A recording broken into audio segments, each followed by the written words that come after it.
안녕하십니까. 김중호 인사드립니다. 김중호 부동산 TV 제251회 방송을 시작하겠습니다. 오늘의 방송 주제는 대한민국의 미래 지도, 이런 주제입니다. 시작하기 전에 좋아요, 구독, 알림을 눌러주시면 더 좋은 방송으로 보답하겠습니다. 감사합니다. 부동산 신정보를 전달해드립니다. 서울신문의 신동원 기자가 2월 21일자로 보도를 했는데요.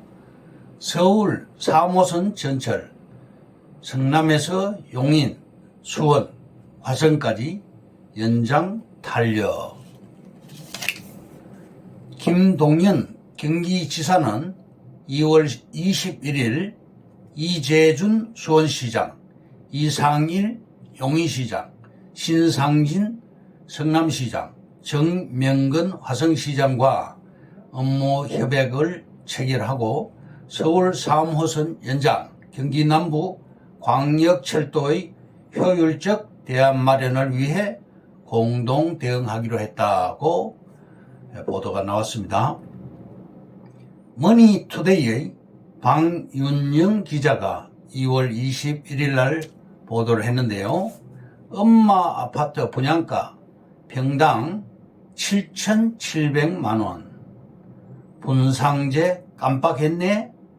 엄마 아파트가 평당 7,700만원으로 계산했으나 분양가 상한제 적용을 받는 단지여서 현실화될 가능성이 낮다는 분석이 나온다. 분상제는 주변 시세의 7, 80% 수준에서 분양가를 정한다는 점을 고려하면 5천만 원대에 결정될 가능성이 높다는 게 업계의 시각입니다. 경기일보의 박용규 기자가 2월 19일 날 보도를 했습니다. 안양 박달 스마트시티 조성 사업 54개 업체 참여 의향서 제출. 2조 2천억대 규모 공사 박달 스마트시티 사업에 54개의 컨소시엄이 사업 참여 의향서를 제출했습니다. 많은 업체가 관심을 표명해 일단 흥행에 성공했다는 평가가 나왔습니다. 강남 땅 3대 7로 70%를 환지로 받았습니다. 우리 땅 옆에 평당 3천에서 4천만 원 수준의 땅값을 보이고 있는데요. 환지 개발로 받은 땅은 환지를 받는 순간 땅값이 오르게 됩니다.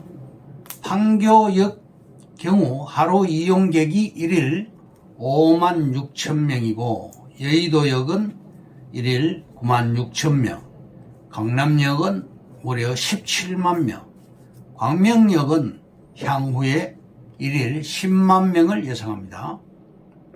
박달 스마트시티에 대해서 말씀드립니다. 전체 면적이 약 110만 평이고 작년 대장동 사태 때문에 1년여 지연이 되었습니다.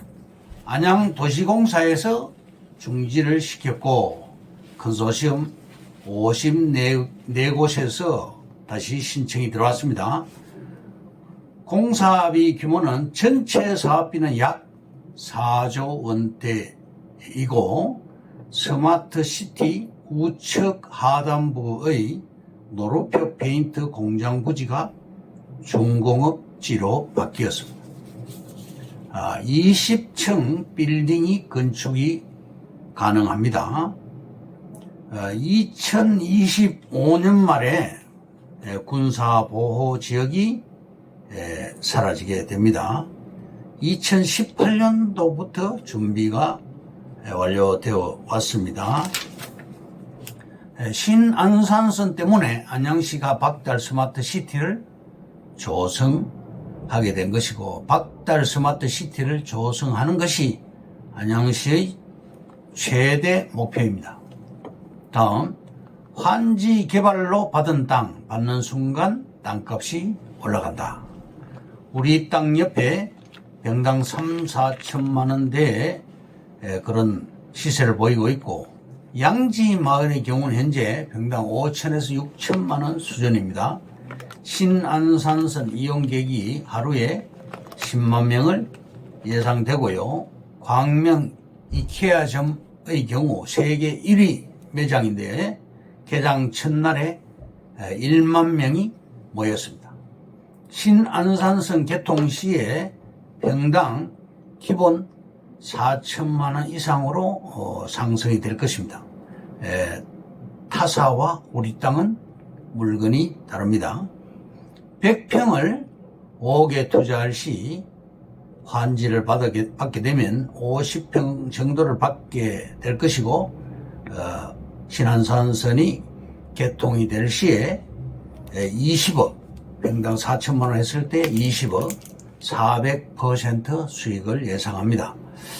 광명 신도시는 광명역에서 신도림역까지 경전철을 이용할 수가 있게 되고, 신도림역에서 GTX B 노선을 환승할 수가 있게 됩니다.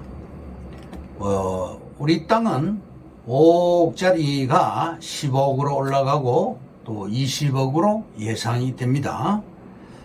박달 스마트시티 개발이 안양시의 관건입니다.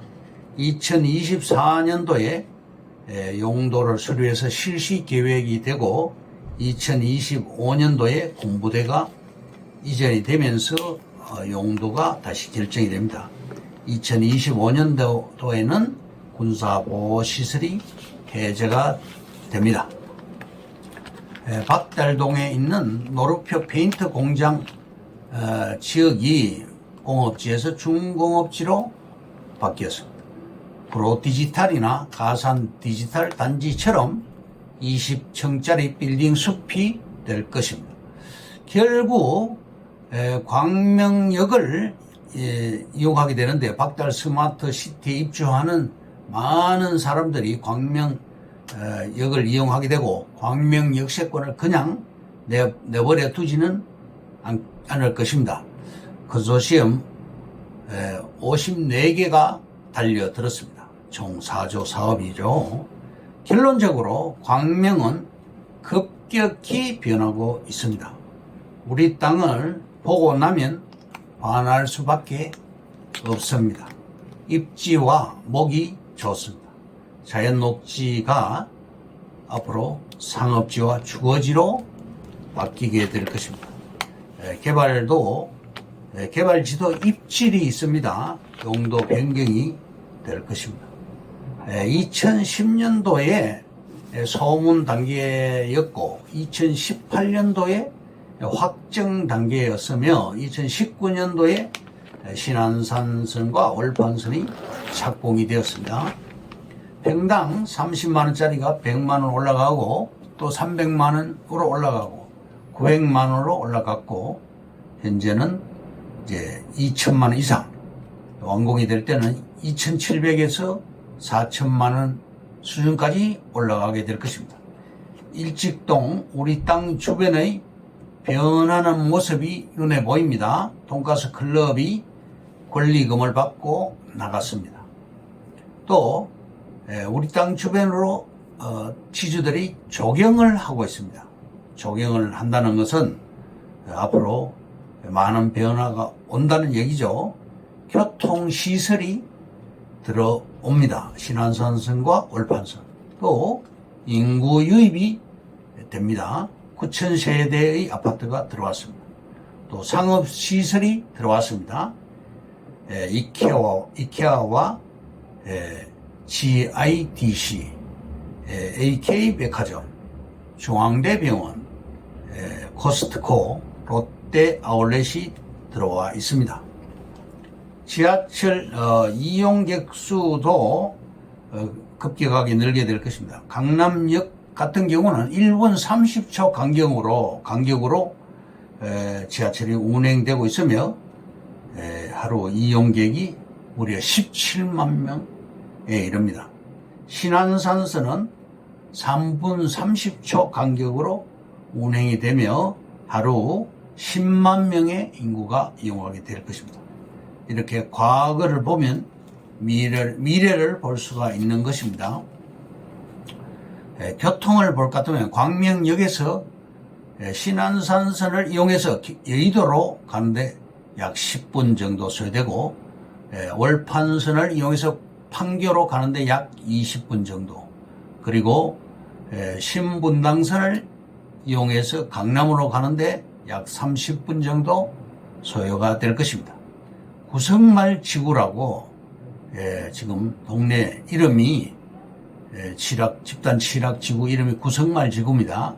이곳에는 우리 땅밖에 남아있지 않습니다. 광명역의 변화를 본 사람들의 말을 빌리자면 본인이 생각했던 것보다 훨씬 더 많이 급격히 바뀌고 있다. 우리 땅을 현장을 가보고 나면 보면 반할 수밖에 없습니다. 용도가 변할 시 땅의 팔자가 바뀌게 됩니다. 결론적으로 우리 땅은 노다지에 해당됩니다. 그러면 오늘의 방송 주제인 대한민국의 미래 지도에 대해서 말씀드리겠습니다. 경기도 유망 지역을 보면 의정부, 구리시, 안양시, 광주시, 화성시, 평택시, 광명시 등이 유망합니다. 교통이 계속 확장이 되고 있습니다. 서울 경계선이 결국은 확장이 되는 것입니다. 수도권 제1순환선이 의정부시에서 구리시, 성남시, 평촌, 시흥시, 중동, 김포시, 일산을 거쳐서 의정부시까지 한 바퀴를 돌고 있는데요. 이제 제2순환선, 수도권 제2순환선이 지금 또 공사를 하고 있습니다. 파주시에서 시작해서 양주, 포천, 화도, 양평, 이천, 오산, 봉담, 송산, 안산, 인천, 김포를 돌아서 파주시까지, 결과적으로는 서울의 경계선이 이렇게 제2순환선까지 넓어진다고 보시면 되겠습니다. 서울시의 유망 지역을 살펴보면 강서구의 경우 9호선과 마곡동이 좋습니다. 또 강남 개발의 산증인인 말죽거리, 양재동이죠. 서초구의 청정구역인 내곡동, 또 강남권에서 가성비가 가장 좋은 잠원동, 서초구는 결국 매력적인 도시입니다. 강동구는 완전한 서울의 중심지가 되었습니다. 네 번째로 영등포구는 공장 부지들의 변화를 주목해야 되겠습니다. 대한민국 최고의 정치, 금융 중심 도시 여의도, 해방 직후 유일했던 서울의 강남권인 영등포구이고요. 다섯 번째, 서울의 향후 20년을 주도할 뉴타운과 정비사업의 중심지인 성북구가 또 있습니다. 한국에서 여섯 번째로, 한국에서 인구 밀도가 가장 높은 곳 노원구입니다. 일곱 번째, 한국 상권의 메카 서교동, 서울 서부지역 교통의 집결지 마포구가 있고요. 뉴타운 해제 지역에 관심을 가져야 되겠습니다. 터미널 부지가 개발이 됩니다. 서울 시내 터미널 부지가 재개발되고 리뉴얼 됩니다.